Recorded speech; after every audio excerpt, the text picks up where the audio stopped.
I was giving you a little bit of a background on how I first discovered you and the work that you were doing. And it was through, unfortunately, my grandmother about 3 years ago being diagnosed with Parkinson's. And at the time when she started to speak about it with the family, I realized how little I actually knew about the disease. Like, with the exception of a couple of celebrities, Michael J. Fox, the tremors, I realized that Parkinson's was something that was completely foreign to me, completely foreign to the whole family.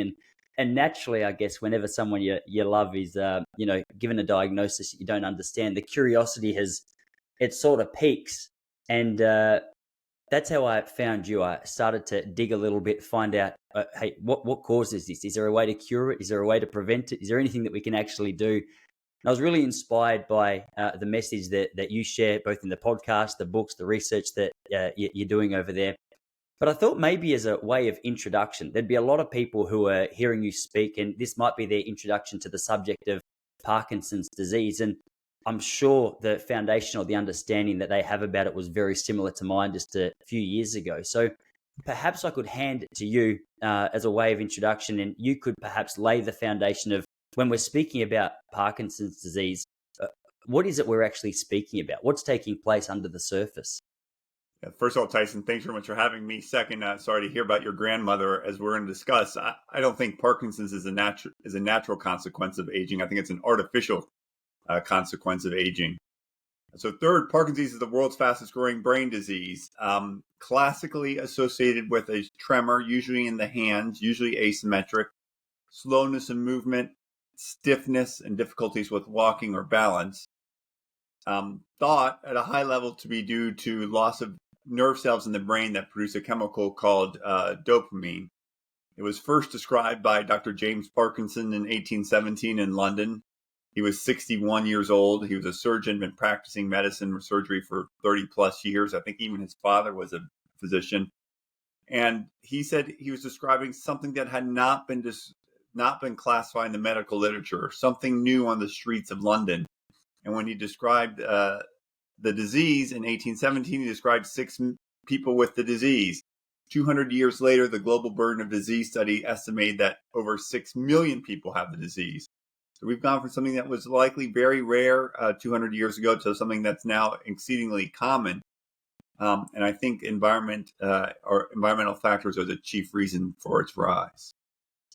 It's a really interesting conversation. I'm not sure how much you get this response, but a lot of the time when I hear someone speak about a disease, and perhaps because of the statistics you just often people go, unfortunately, this is just a part of aging. Now, I know this is something that you've already said is not something that you believe is necessarily a strong or leading cause, but it blows my mind how often people just take it as a way of life. Okay, Parkinson's disease has been around. My grandma's got it. Someone I know's got it.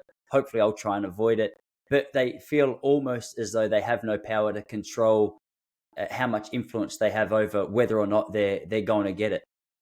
Yeah, I couldn't disagree more. I don't think these are natural consequences of aging. I don't think the baseline is that 1, 2, 3% of people over 65 are supposed to get Parkinson's disease. No more than I believe that 1 in 8 women should have breast cancer or 1 in 8 women have prostate cancer.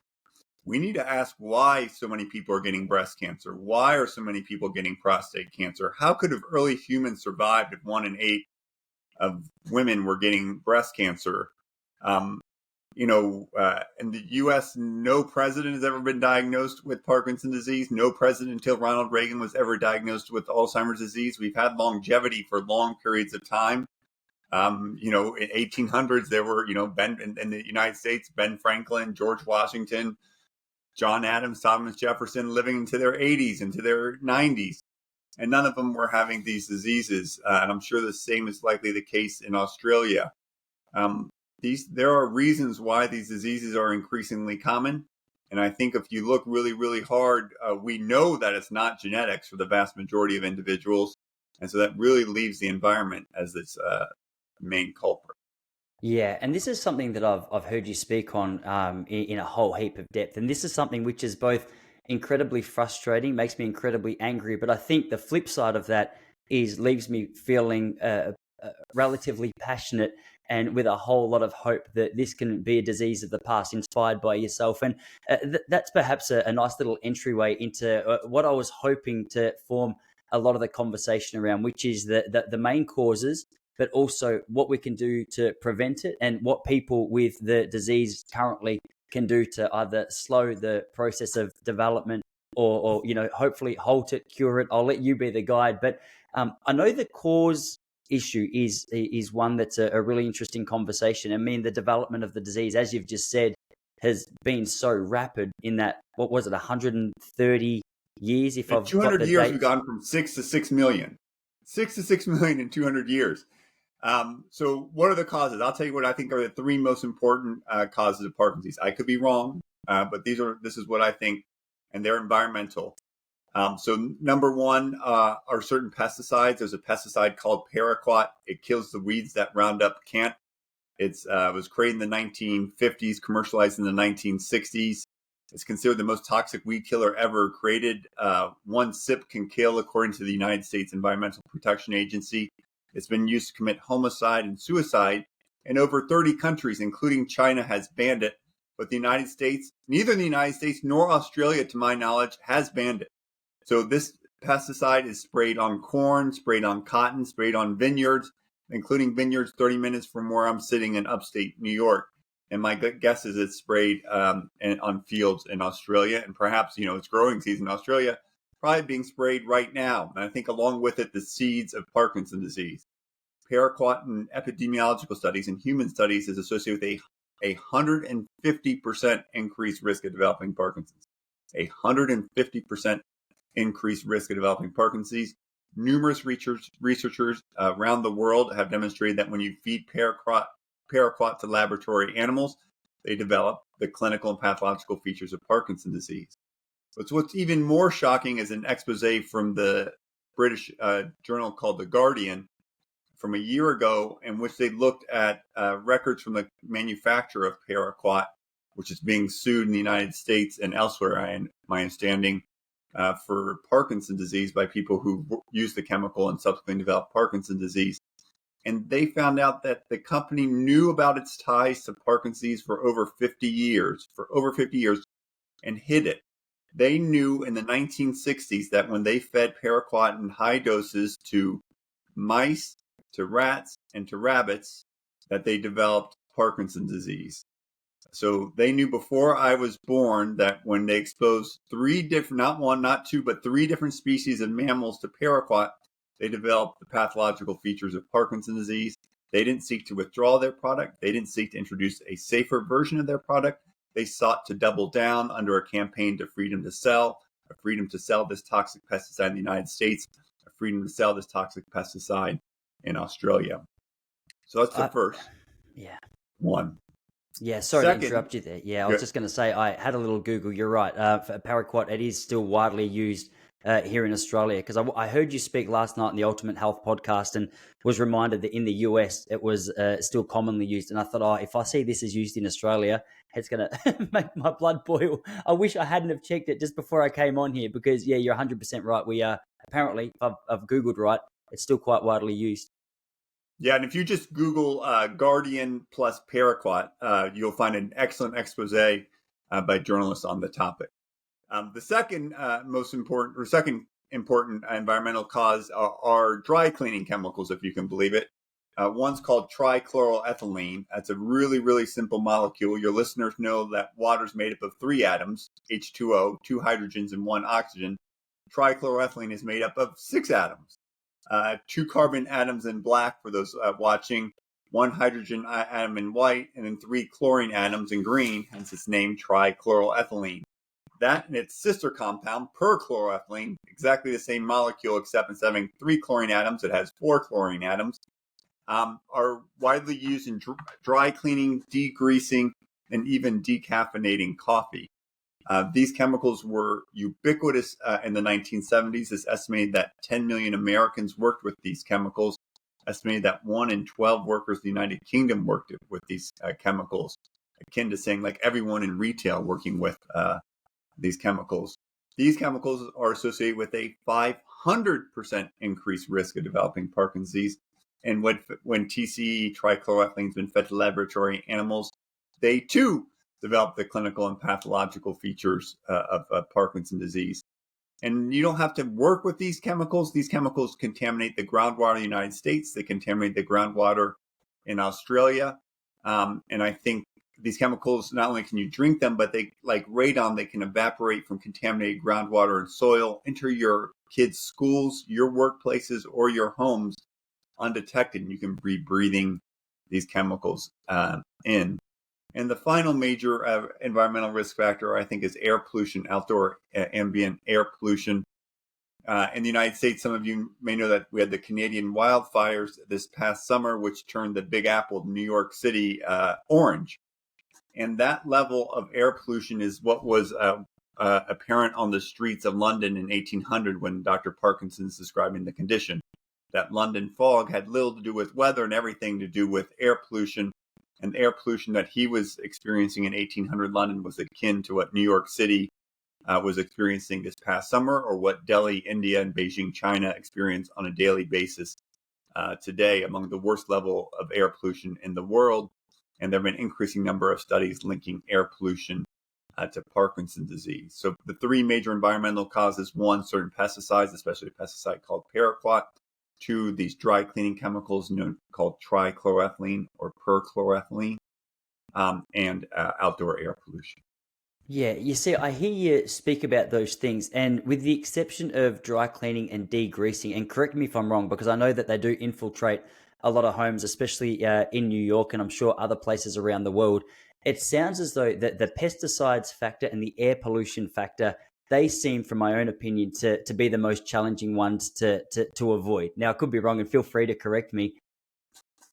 Yeah, so our health today, the health that you enjoy and that I enjoy today, is largely a function of the environment that we've experienced in the past. So the health we enjoy today is largely a function of the environment that we've experienced in the past. Now, to what extent do we control the environment that we experience? I don't think we control it very well, right? You know, if you grew up on a farm, as a kid, you didn't have a conscious decision. I'm going to grow up on a farm, grow up on a farm or not. Conversely, most of the people who work with these chemicals had no idea. Most people don't know that they're trichloroethylene, perchloroethylene. Two, don't know that they're known to cause cancer. I should have mentioned that trichloroethylene is a known carcinogen according to the World Health Organization, and known to cause cancer according to the U.S. Environmental Protection Agency. And then air pollution, is really hard to avoid. In China, air pollution is so bad that to allow kids, school-age kids, some fancy schools build domes over their schools so that the kids can play soccer underneath a dome. But I think largely these things are not dictated these aren't individual decisions. We should not be blaming the people who have Parkinson's for the disease that they have. These are societal decisions, and I think are reflecting the actions of certain bad actors, many of whom apparently know about their toxic effects, but have sought to double down on a blockbuster product rather than introduce a safer alternative. So I think that the people to blame here are those who are producing these chemicals, who allegedly know, likely know, or should know about their toxic effects, and the rest of us are subsidizing their sales by suffering the health consequences. Yeah. So with reference to pesticides, that was a question that I wanted to ask you. Is this purely a financially driven thing? If the data has been proven since, I think, the 60s, or for the last 60 years, then obviously something's going on, which is giving whoever it is that's selling these products some level of confidence or arrogance to keep doing so. But to the average person, you hear that and you think, oh, surely evil doesn't exist so blatantly in an industry like this. But it does seem amazing that when you have a team of people around you with the same goals, with the same quarterly reports that need to be developed to stockholders, shareholders, to the public, then all of a sudden it seems very easy to justify a lot of questionable behavior in the name of profits. Well, the pesticide companies can speak for themselves, but fool me once, shame on you. Fool me twice, shame on me. in the 40s and 50s, we had, and well into the 90s, we had tobacco companies deliberately obscuring the adverse health effects of smoking. Lung cancer in the United States, lung cancer deaths in the United States 100 years ago was almost zero. I'll say that again. Lung cancer, leading cause of cancer death in the United States, leading cause of cancer death in the world, almost didn't exist 100 years ago. It wasn't until the advent of cigarettes in the early 1900s in the United States that 25 years later you see a corresponding rise in the rates of lung cancer deaths. One of the great public health achievements, Surgeon General report in the United States, 1962, smoking causes lung cancer. Smoking peaks, decreases, and 25 years later, the rates of lung cancer decrease. If you think it's just not lung cancer, I mean, look at the opioid epidemic, which I'm sure has affected Australia as well as it has the United States. If you want to look at modern things, look at social media. I mean, look at the reporting from the Wall Street Journal, indicating that companies, some of these social media companies know about the toxic effects of social media on the mental health of teenagers, especially teenage girls, 1/3 of whom are depressed in the United States. And they continue to engage in this behavior. If we know that, according to reports from The Guardian, that a pesticide manufacturer is doing this for paraquat, we should ask what other environmental toxicants is this applying to for Parkinson's, and what other environmental toxicants is this applying to for other diseases, prostate cancer, breast cancer, heart disease, and many other conditions. I'm sure there's a lot of people listening who go, okay, well, paraquat, it's something which is used on farms. It's something which is used, as you say, to kill the things that Roundup can't kill, if I've understood you correctly. And so a lot of people hear that and they say, okay, well, I'm not on a farm. I'm in a coastal town. I'm not on a farm. I'm in a city. I'm nowhere near that. But I guess the use of these pesticides is far and wide and can be quite deceptive in the way that it finds its way to you. So how is it that people or people who are nowhere near where something like a pesticide like paraquat is being used are being impacted by it? My guess is obviously the fruits, the vegetables, the things that we're eating are being heavily sprayed, or at least copying a little bit of the offshoot of sprays. Farmers, I mean, it makes sense. I think I've heard you speak about the extent of farmers and their the rates of exposure to these pesticides and the rates of increase in Parkinson's disease. But could you talk to that a little bit? Because it sometimes seems that people consider themselves separate from where these sprays are actually being used. Yeah. So at a high level, if you look at Parkinson's disease, there are numerous studies in numerous parts of the world that show a near perfect correlation between the rates of Parkinson's disease and the amount of pesticide used in rural areas. So in Canada in the 1980s, this guy, Barbeau, showed a near perfect correlation between rates of pesticide use in rural parts of Canada and rates of Parkinson's disease. That same kind of study has been replicated in France and vineyards. It's been replicated in Israel and other parts of the world. Now, so in rural areas, I think pesticides are a big issue. I think in urban areas, I think trichloroethylene, these industrial solvents, and air pollution are a big issue. But we should be mindful, as I said, early childhood exposure could be what's laying the seeds for people developing Parkinson's disease 10, 20, 30, 40, 50, 60 years later. So even though you may now live in Sydney, you may now live in Melbourne, how do you pronounce Melbourne? No, you did pretty well. Melbourne. You could have been growing up on a farm, and you may not have been growing up on a farm. You could just been growing in a rural area, and they spray the pesticides. Paraquat, for example, is sprayed, and you could be inhaling it.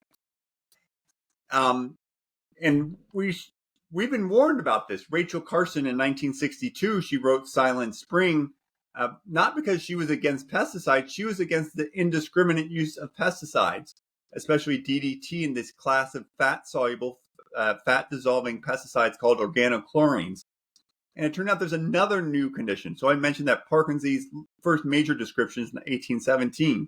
There's another Parkinsonian disorder called dementia with Lewy bodies. It's basically really bad Parkinson's plus really bad dementia mixed together.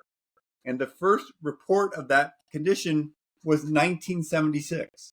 So the first report of this condition, which is estimated to affect up to 1 million Americans, is in 1976 in Japan by a Japanese psychiatrist who was wondering whether this was a new disease, even has that question in one of the titles of his paper. So I looked back and I said, well, what's in the water in the food in 1960 in Japan around this time. And it turns out after World War II, Japanese start spraying DDT and other pesticides called organochlorines on the rice paddies. And these pesticides dissolve in fat. And so they looked at the fat levels of these pesticides in the fat tissue, in the adipose tissue of Japanese, of the population. And you could see a corresponding rise in the rates of these fat-soluble pesticides in people's fatty tissues, like, subcutaneous fat. They see rise of these pesticides, probably because they're consuming it, probably in their food, because it's fat-soluble. And then it correlates with the appearance of a new disease. And as soon as Japan bans DDT and other pesticides in the 1970s, you see a corresponding decline in the levels of this. And we see this in Europe. We see this in the United States, where you stop using these pesticides, levels of these pesticides and their metabolites in people's fatty tissue drops. And I think that's a hopeful silver lining that as these things drop, you could see in the future lower rates of Parkinson's disease, lower rates of dementia with Lewy bodies. Now, it's a hypothesis. It needs to be tested. It needs to be proven. But there's a lot of hope here that if we stop using these environmental toxicants and stop using them indiscriminately and stop using them in increasing amounts, we can create a world where Parkinson's disease, dementia with Lewy bodies, and other diseases are increasingly rare. Yeah. I live in a relatively small coastal town here in Victoria, Australia. I'm not sure of the population, but it's not big. There'd be a few thousand in the town that I'm in. And part of the reason I moved out here is because I've got two young boys. I've got a 3-year-old. I've got a 1-year-old. One of the factors was a lifestyle factor. We're in the city. We love the city. I still love to visit the city. But in terms of just letting my boys be out and about and run around, I thought it'd be a fun environment for them to grow up in. And naturally, you come down, you get out of the car, you smell the ocean air, you can smell that it's fresh. And so I go, okay, well, this is good news. But even recently, I live in a little place in my town. It's called The Point, and it's a relatively small community. But recently, I saw the Melbourne City Council, the Geelong City Council. A guy came along. He had the full hazmat suit on. He had the mask, and he was walking around our suburb on behalf of the council, spraying off weeds with a particular gun. I don't know what it's actually called, the formal name for it. But it blew my mind that somehow, I don't know what the actual pesticide that was being sprayed was. I assume it's a Roundup of some sort. But it blew my mind that a council, in the name of keeping a particular town clean or free from weeds, were comfortable, because there's a lot of young families, kids playing around, kids digging in gardens. It frustrated me that there was such a level of ignorance or lack of knowledge around what was actually taking place, that this was approved. Like, give me weeds. Who was the chick who sang that song? Don't worry about spots on my apples. Give me the birds and the bees. It was a little bit of that feeling going on. But I thought, hey, don't stress about the weeds. We can take care of that. But still, it seems like big council, a lot of the time, take the easier option or the financial option, with a complete disrespect for the health of those that they're claiming to protect. And so let's pick up on that. So, DDT was created, was first used in World War II to prevent malaria. Okay. You're like, I'm going to prevent thousands, if not millions of people getting malaria. Okay, I'm going to take a little risk on DDT. But am I going to do this for my kids' soccer fields so they don't have weeds? And this is not a theoretical risk. There have been 3 studies in Scotland and Spain and Italy that have shown that soccer players are at increased risk for ALS, motor neuron disease, Lou Gehrig's disease in the United States. 3 different studies, 3 different parts of the world showing that soccer players are at increased risk for developing ALS. And I'm like, well, why is that? And I thought about, head trauma obviously is one, but the other thing is they're exposed to pesticides. And so they're playing on soccer fields, pitches, football fields. I forgot what you would say in Australia. Soccer, yeah. Soccer. And they're playing on it all the time. They're coming into skin contact. They're breathing it. They play with their cleats. They bring their cleats home. On their cleats are pesticides. The pesticides get into their indoor air, and people are breathing it in. And it's not just ALS. Cancers have been associated with certain pesticides and other things. So we're doing all of this on golf courses, on utility poles, on our yards, all in the name of not having dandelions. I think we're paying a really, really, really, really high price for that. I told you about these chemicals, which are used, perchloroethylene is still used in Australia, is my understanding, for dry cleaning. Also, our clothes don't shrink. We're exposing ourselves to a chemical that likely causes cancer and is associated with an increased 500% increased risk of Parkinson's for dry cleaning. If we just apply some sanity checks to this, we can live longer, healthier lives. You mentioned the point. I'm ready to come out for a visit. But if you've seen the Netflix series Blue Zones, they go to all these different areas of the world that all have super super long longevity. People in their 90s, 80s, 90s, and hundreds. And watching the whole series, I only saw one person with Parkinson's disease. That's why I end up spending a lot of time. And none with Alzheimer's, right? No Alzheimer's in any of those videos. And I saw one person with Parkinson's disease. And the director of it focuses on the environment. He focuses on the social environment. But all these places are pristine. They all had very clean air. They all had clean water, and they all had clean food. If you have clean air, if you have clean water, and you have clean food, you can live long, healthy lives. I think lives largely free of many of these neurodegenerative conditions like ALS, like Parkinson's disease, and like Alzheimer's disease.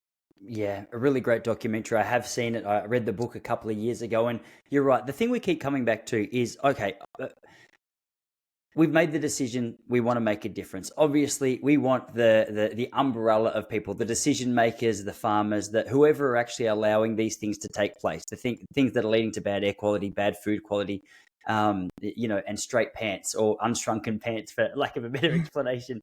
We want that to be improved. We want it to be changed. But like anything like this, it's going to take years, I imagine, before we see people in control or people in charge actually making those changes. And so in the meantime, we sit here and we say, okay, well, what can I actually do? What is within my control to make a change to my own life to hopefully prevent something like this kicking in? And I've heard you speak, perhaps we could start in regards to diet, nutrition, because I've heard you speak about this a little bit.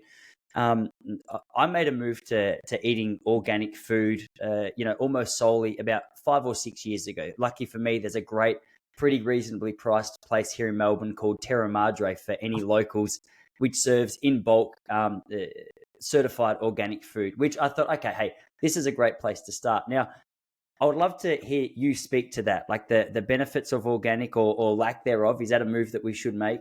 But even with the organic food that we do have access to, obviously, that's not completely free of these pesticides. So once we've made that move, what is it that we can do to even better our chances of an actual organic food?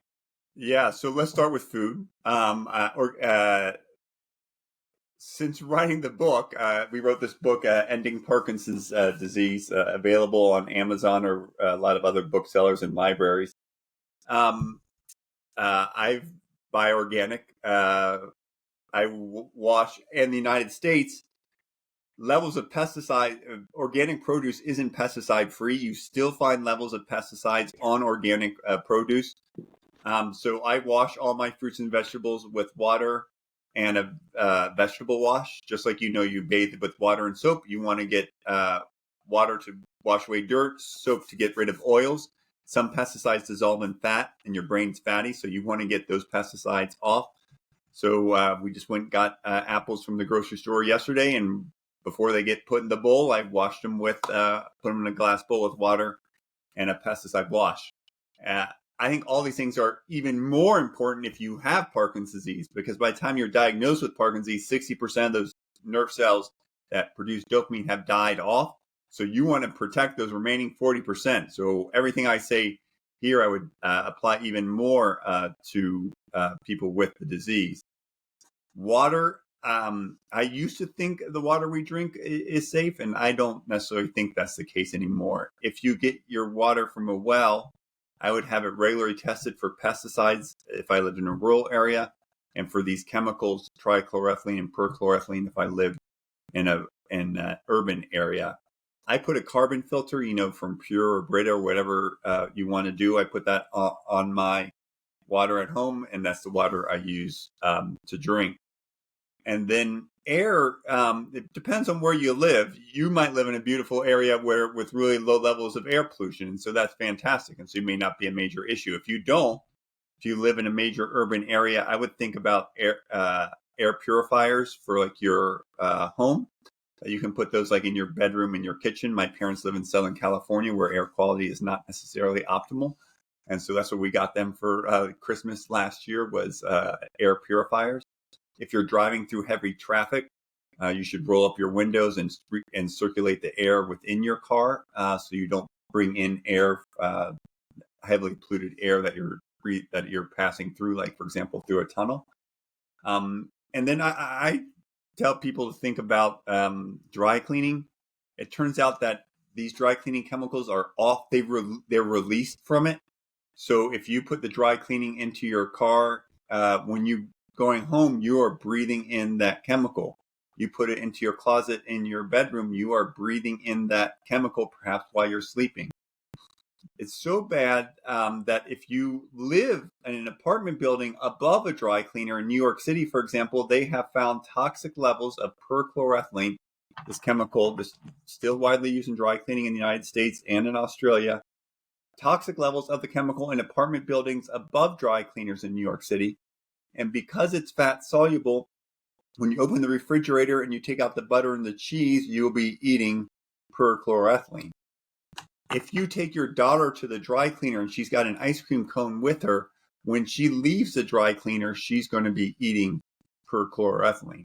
So I would be really mindful of it. There are dry cleaning alternatives. I end up using a dry cleaner that doesn't use perchloroethylene. I suspect those things are available, so I would think about that too. I think about, do I need to be spraying pesticides in my yard? Do my kids do my kids' schools have pesticides being used? In New York State, they've put limits on the use of pesticides on kids' playgrounds. And what's going on at the golf course? Do I live near a golf course? There are studies that have shown that people who live downwind of golf courses might be at higher risk. So I think there are tons and tons of things that we can do in our individual lives, but ultimately these issues are societal. Yeah, sure. And so a number of the other ways that I've heard you speak about at least addressing or trying to prevent Parkinson's disease from coming on is that in regards to exercise. Like a lot of aerobic exercise seems to be one of the key features. But before I start speaking about that, I wanted to ask you about things like sauna. I know sauna has been a relatively hot topic over the recent months, and in my mind, when you sit in a sauna, you're sweating out all of these bad particles. I'm not sure of the science behind that or the accuracy behind that statement, but I was keen to hear you talk a little bit on that. So I don't have good evidence on saunas. We live in Rochester, New York, where it's cold, and so 2 Christmases ago, our family Christmas gift was a hot tub. So I'm in the hot tub many nights. So I love the hot tub, and I like a sauna, but I don't know if there's good evidence for its use in Parkinson's disease. The problem in Parkinson's is that these chemicals likely lead to misfolding of a protein called alpha-synuclein. And that misfolding can spread from nerve cell to nerve cell and then into the brain.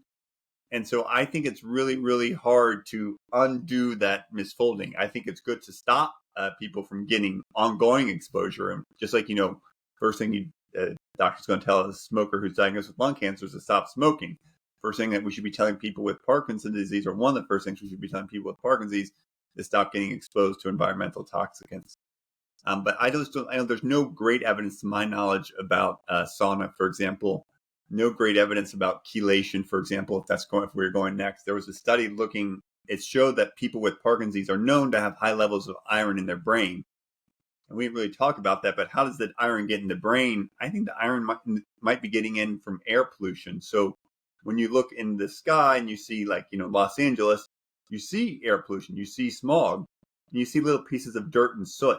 And those little pieces of dirt and soot, some of them hitchhiking on those pieces of dirt and soot are iron from brakes, lead from leaded gasoline, platinum from catalytic converters. And most of them we sneeze out and cough out, but some are so small that they go up into our nerve responsible for smell and back to the smell center for our in our brains. And I think they might be bringing the iron into your brain. There was a study looking at iron chelation therapy for people with Parkinson's. Not only was it not helpful, it was actually harmful. People did worse with Parkinson's disease. So I think the key thing is to prevent these things from happening in the first place. If you already have the disease, prevent ongoing worsening of it. And then, as you alluded to, touched on, we'll touch on more, is exercise can be a super great thing to help decrease your risk of ever getting Parkinson's and benefit people with the disease. Sure. I ask this next question with a little bit of caution because I think sometimes even asking these questions frames people in a particular way. And I definitely don't want it to come across as that, nor put you in a position to suggest that you've ever said anything that, is in line with this. But just in regards to the increase in Parkinson's disease, that 6 to 6 million, it's unbelievable. And the rate of vaccination over the last 30 to sort of 40 years has also increased rapidly. Now, I've heard people on both sides of the spectrum who both seem a lot smarter than me. One person saying, no, it's completely safe and effective. The other side of the argument saying, no, okay, well, we've got to be careful that there's not metals within this, which is crossing a blood-brain barrier. I'm not sure. Has there been any research done into the links between things like that? Or are you relatively confident or, happy with the current way that we're vaccinating so freely? Or is it a non-issue? So I said that those are the three major environmental causes. It turns out that there are viruses that we know likely produce Parkinson's disease or Parkinsonian disorders. The big one was something called the sleeping sickness following in the late 1919, 1920, likely due to a virus. Some think in the influenza virus from 1918, something a separate virus that caused young people, to develop Parkinsonism. Any of your listeners who watched the movie Awakenings with Robert De Niro and Robin Williams highlighted the development of a medication called levodopa for Parkinson's disease that brought these people who were catatonic, were frozen in time, and brought them back to life. And that wasn't because they were exposed to pesticides, for example. These were likely people who got it as a consequence of likely a viral condition, likely the sleeping sickness that affected the same regions of the brain, not exactly the same structures, but many parts of the brain that we know are affected in Parkinson's disease. So it's possible there are other environmental causes. There's metals, there's other things that can cause it, and there are likely unknown things that can cause it. So you don't dismiss anything there. Listen, the greatest accomplishment, I think, of the 20th century was an increase in life expectancy by 30 years. In almost every part of the world, humans went from a life expectancy of about 40, 45 to 75 industrialized nations. How did we get there? Well, we got clean water, clean food, and clean air. We started cleaning some of these things up. Air pollution was a little problematic, but I think vaccines have really changed the course of diseases. Yes, the use of vaccines have gone up. So it's like watching television too. I don't think we think that watching television is causing Parkinson's disease, but think of the things we don't have. Like almost no one dies of smallpox today. Yeah. Not because we have a cure for smallpox, but because we prevent it. Way fewer people are dying of COVID today, not because we have a cure for COVID, but because we can prevent it. Fewer people are dying of polio, nearly eradicated, not because we have a cure for it, but because we can prevent it. Think about how many millions of people don't get HIV, not because we can cure it, but because we can prevent it. And so I think there are huge things that we can do on the prevention front to change the course of diseases, just like we've changed the course of other diseases. Just the reason why we have longer life expectancy in 2000 than we did in 1900. We're giving that back in the 21st century, at least in the United States. But I think vaccines are unlikely to be a major reason for Parkinson's disease. And I think vaccines on a whole have been one of the great public health achievements of the 20th century. Yeah. In regards to big, what's it called? I guess it's big agriculture. Have you had much personal challenge thrown your way because of the message that you're putting out there? Has there been much that you and your team are having to navigate your way through? Because I can imagine it's upsetting a lot of people who are trying to make money.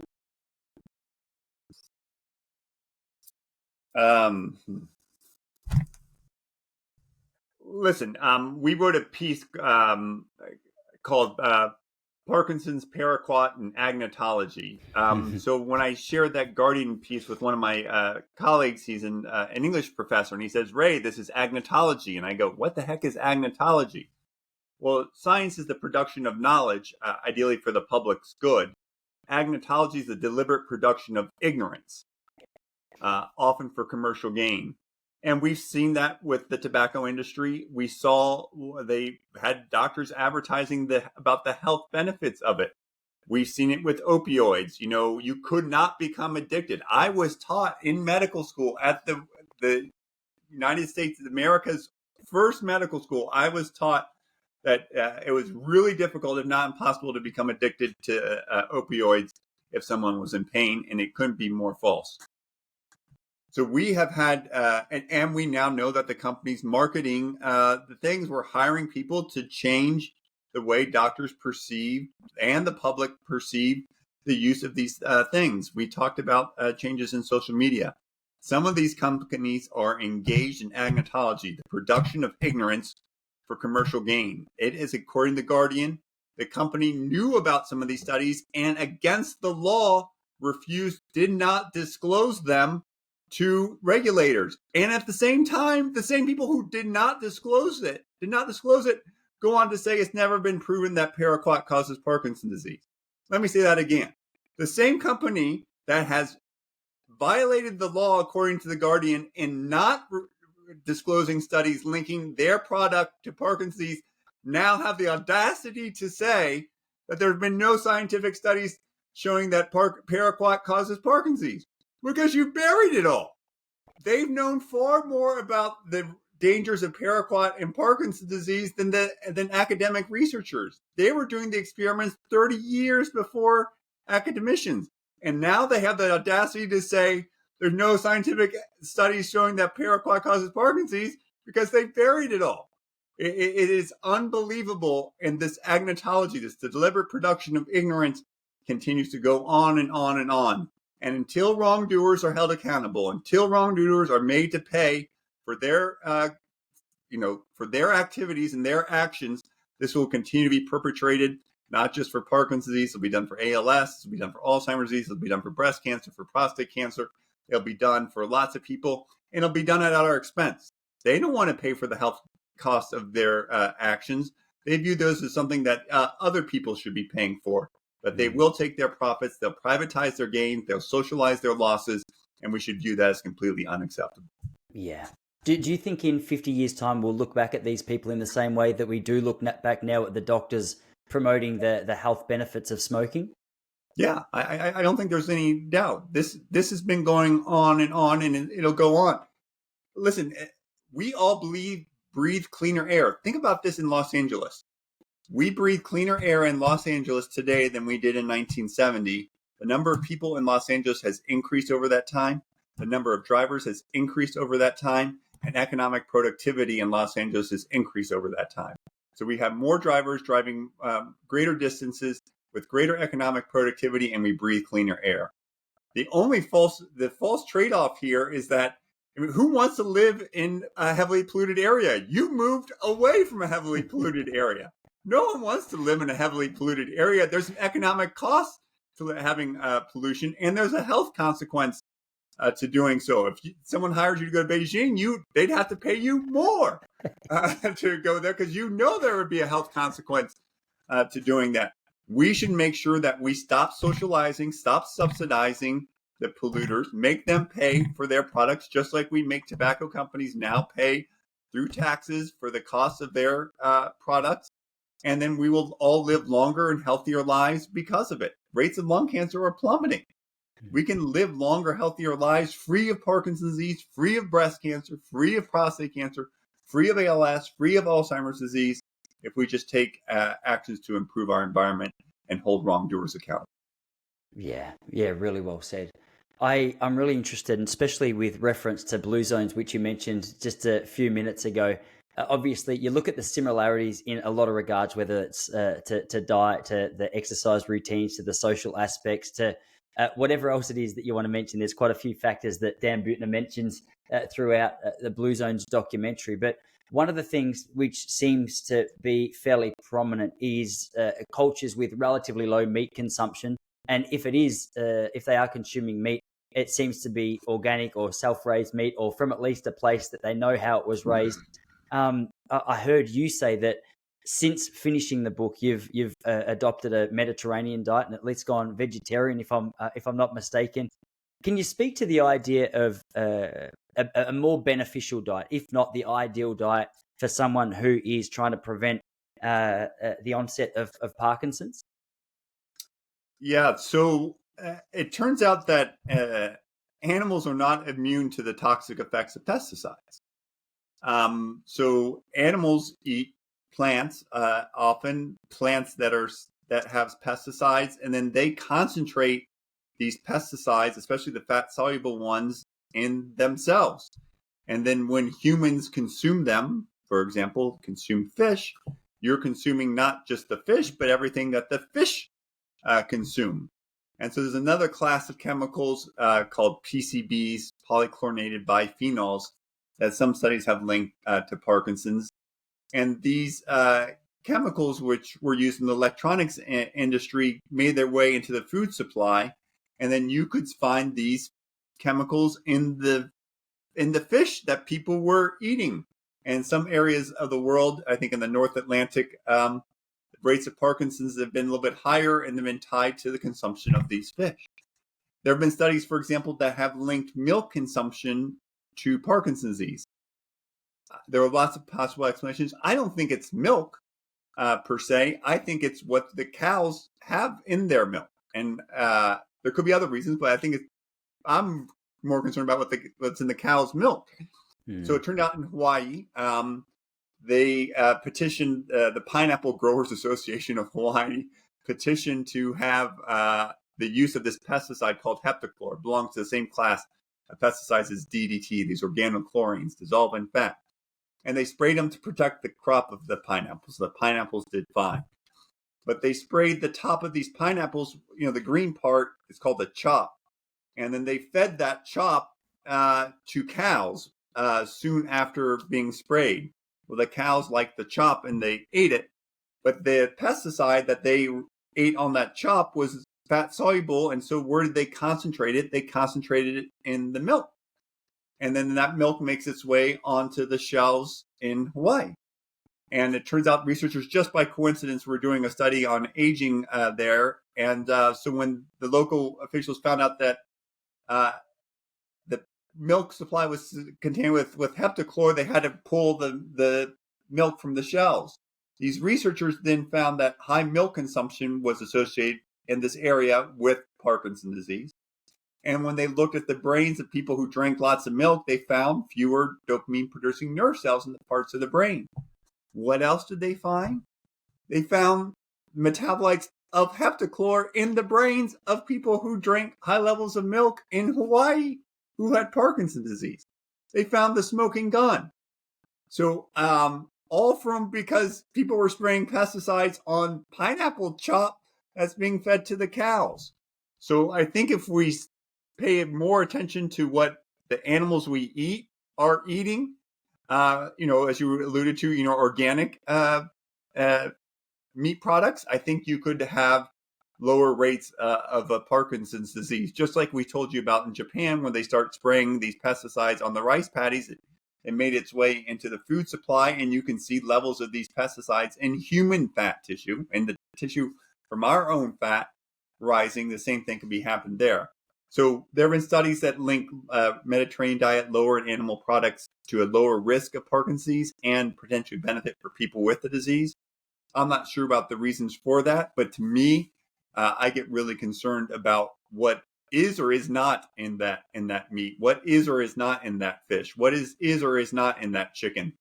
And so if we can get rid of these pesticides, especially indiscriminate use of these pesticides, we can eat healthier food, regardless of your preference, and be less likely to develop a whole range of health conditions.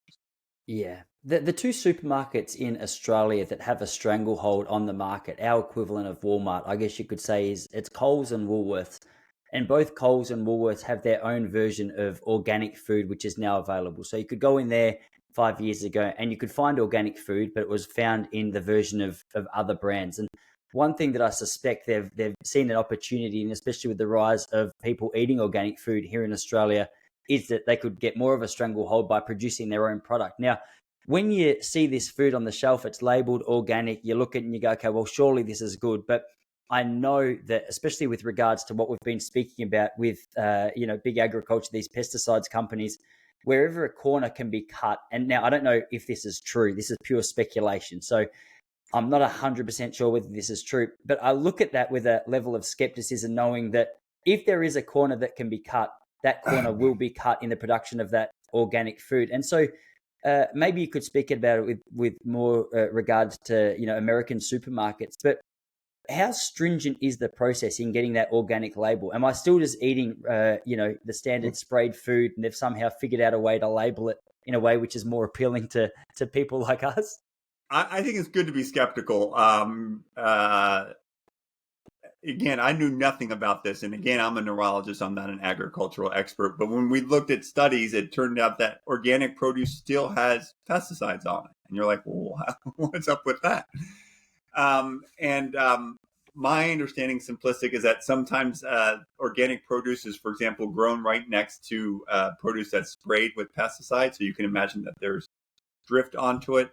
I think there's a study done of French wines that looked at pesticide residues in French wines, and they found almost every French wine had residues of pesticides in it, even organic ones, albeit at lower levels, or at least they could detect it. I think we need to be much more demanding. I think we need to be concerned about the influence of big industry. I think on regulators and on regulatory bodies. I think we need to hold law firms accountable for their actions. The same law firms that are defending pesticide companies today are exactly some of the same law firms that defended big tobacco. And, that's not exactly in their byline. We're going to represent corporate misconduct and misdoers wherever they are, anytime, anywhere. That's not what they're being hold themselves up as. If that's what they want to do, fantastic. But then say it. Say it. We're just here to represent corporate interests. And regardless of corporate misconduct, we're going to defend them, even if it's costing millions of people lives, even if these companies are spraying chemicals that they know are harmful to the public's health. Then just say it. But don't hide behind this veneer of, truth and justice. We need to hold all wrongdoers accountable and be really, really, really mindful of potential conflicts and something called regulatory capture, whereby regulators get controlled by the industries that they're seeking to regulate. Yeah, well said. Hey, we've got about 5 minutes before I let you go, and I thought maybe we could just dedicate that last 5 minutes to a brief conversation just around exercise. I know your own habits around exercise have changed, and I was just curious to hear about the benefits of aerobic form of exercise on the prevention of Parkinson's. I think, I think the root causes are these environmental toxicants, air pollution, certain pesticides, and these dry cleaning chemicals. But I think there are lots of things that we can modify these effects. And one of the big ways that we can modify that is exercise. Studies have shown that vigorous exercise in your 40s, 50s, and 60s is associated with a 20% decreased risk of developing Parkinson's disease. We know that people who exercise more steps per day is associated with greater longevity. We know that for people with Parkinson's disease, increasing number of studies demonstrate that exercise is beneficial, and it appears to be almost independent of the exercise. It can be Tai Chi, it can be yoga, it can be biking, it can be swimming, it can be rock steady boxing, it can be tango and ballroom dancing. All of those things have been studied or are widely adopted. It turns out that exercise might be really good for the energy producing parts of your cells called the mitochondria. And air pollution, these dry cleaning chemicals, and certain pesticides like paraquat all damage the energy producing parts of cells called mitochondria. And your neurons, which are huge gas guzzling, energy demanding nerve cells, have huge numbers of mitochondria, which might explain why these things are causing neurological disorders. It also turns out that it seems like it'd be vigorous exercise, enough to make you sweat, is really beneficial for people with the disease. And that exercise releases growth factors, trophic factors in the brain that can be protective of the nerve cells that you have. So there are lots and lots of reasons to exercise, whether you have Parkinson's disease or whether you don't ever want to get Parkinson's disease.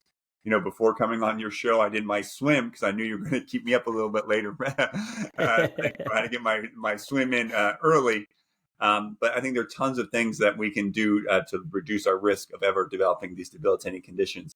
Again, Parkinson's disease is not a natural consequence of aging. Alzheimer's disease is not a natural consequence of aging. Lung cancer is not a natural consequence of aging. These are artificial consequences of aging.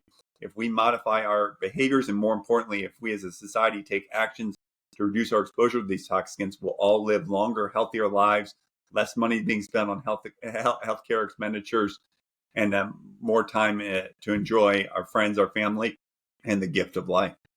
Yeah, and relatively light exercise is okay. I know you said breaking a sweat would be ideal, but in terms of intensity, do you have a focus on how hard you go each day when you exercise, or for how long as well?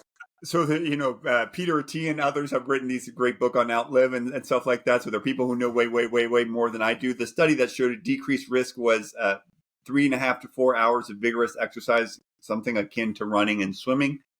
To do it, I try to do 30 to 60 minutes of reasonable exercise. I bike to work soon, weather permitting. So there's lots and lots of things that people can do, even if it's walking a mile a day. That's a great place to start. I routinely recommend that people with Parkinson's exercise at least an hour a day if they can. But people are at all different stages, and you can start out with walking to the mailbox and walking back, and that's where you are. That's where you are. There's chair yoga. There's tons and tons of things that can be done, and we should be supporting people at all different levels wherever they are on their journey. Ray, really good catching up with you. I really appreciate you making the time to come on, and I'm cheering for you, man. I love your passion for the message. I love the hope in your message, and I know so many people out there are being inspired either on behalf of themselves or their loved ones around them. So, hey, keep doing what you do, man. I appreciate your work. So can I just conclude with, we're coming into the Christmas season here in just 5 days. And we've received gifts from previous generations. As we alluded to earlier, we inherited a world that's largely free of polio. We've inherited a world where drinking and driving is socially unacceptable. We've inherited a world where HIV is preventable and treatable. And those are all based on the actions of ordinary people in Australia, ordinary people in New York City, ordinary people in San Francisco. A woman, Candace Leitner in California, whose 12-year-old daughter was struck by a drunk driver. And 4 days after her daughter dies from a drunk driver, she forms what becomes MAD, Mothers Against Drunk Driving. And 8 years later, drinking and driving is illegal in every state in the United States. Drinking age is raised to 21. Blood alcohol levels drop to 0.08. And 10,000 people per year in the United States alone, 10,000 people per year in the United States alone don't die in drinking and driving accidents because of Candace Leitner. So these are gifts that we've inherited from previous generations. Just like you have an obligation to receive a gift, you have an obligation to reciprocate. And we can't pay back Candace Leitner. We can't pay back Larry Kramer. We can't pay back Jonas Salk, but we can pay forward. And we can create a world where Parkinson's disease is increasingly rare, where people like you don't have to see their grandmother. Your grandmother doesn't need to suffer from a disease that might be largely preventable. And if we take actions today to decrease the amount of pesticides that we use, to get rid of toxic pesticides that we know are linked to Parkinson's disease, if we stop using chemicals for dry cleaning that are associated with a 500% increased risk of Parkinson's disease and are known to cause cancer, if we breathe cleaner air, we'll all live longer, healthier lives, and we'll give a world back where Parkinson's disease is extraordinarily rare. Maybe where 6 people in Australia get it per year, instead of 6 million people in the world having it at any one point in time. Yeah, well said, man. Thanks again for coming on. Thank you, Tyson.